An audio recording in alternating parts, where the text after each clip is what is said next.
రంగారెడ్డి జిల్లా ఇబ్రహీంపట్నం మండలం వెలిమినేడు గ్రామంలో జాగృతి అధ్యక్షురాలు కల్వకుంట్ల కవిత పర్యటించారు. గ్రామంలో అడుగుపెట్టిన కవితకు ప్రజలు బోనాలతో ఘన స్వాగతం పలికారు. అనంతరం గ్రామస్తులతో కలిసి బతుకమ్మ ఆడుతూ స్థానికులతో సాన్నిహిత్యం పెంచుకున్నారు. ఈ సందర్భంగా కవిత మాట్లాడుతూ వెలిమినేడు గ్రామంలో ఏరోస్పేస్ ప్రాజెక్టు కారణంగా భూములు కోల్పోయిన భూ నిర్వాసితులకు ఇప్పటికే పరిహారం అందకపోవడం దురదృష్టకరమన్నారు. 7 సంవత్సరాలు గడిచినా పరిహారం ఇవ్వకపోవడం దారుణమయమని కవిత వ్యాఖ్యానించారు. వెంటనే పరిహారం అందజేయడంతో పాటు ఉద్యోగ అలాగే ఉపాధి అవకాశాలు కల్పించాలని ఆమె ప్రభుత్వాన్ని కోరారు. అలాగే గ్రామంలో ఇల్లు లేని పేదవారికి ఇల్లు మంజూరు చేయాలని, రైతులకు నష్టపరిహారం అందించి ఉపాధి అవకాశాలు కల్పించాలని వేడుకున్నారు. రైతుల సమస్యల పట్ల జాగృతి ఎల్లప్పుడూ అండగా నిలిచి పోరాటం చేస్తుందని కవిత స్పష్టం చేశారు.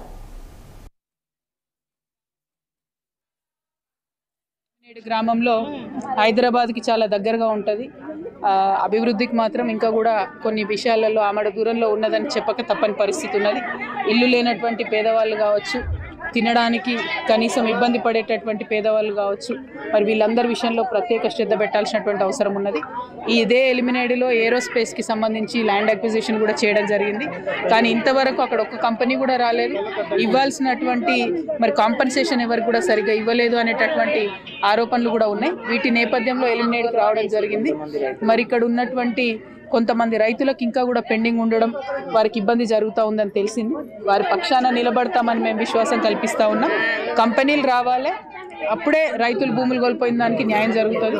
ఒకవేళ కంపెనీలు వచ్చినా కూడా భూమి లేనటువంటి రైతులు ఉన్నా ఈ ఊర్లో పెడతా ఉన్నారు కంపెనీలు. కాబట్టి ఇక్కడ ఉండేటటువంటి యువకులకు కొంత ఉద్యోగ అవకాశాలు కల్పించినట్టయితే బాగుంటుందని చెప్పి మేము భావిస్తూ ఉన్నాం. దీని మీద ఇంకా విస్తారంగా కూడా ఫ్యూచర్లో తెలంగాణ జాగృతి నుండి పనిచేస్తాం.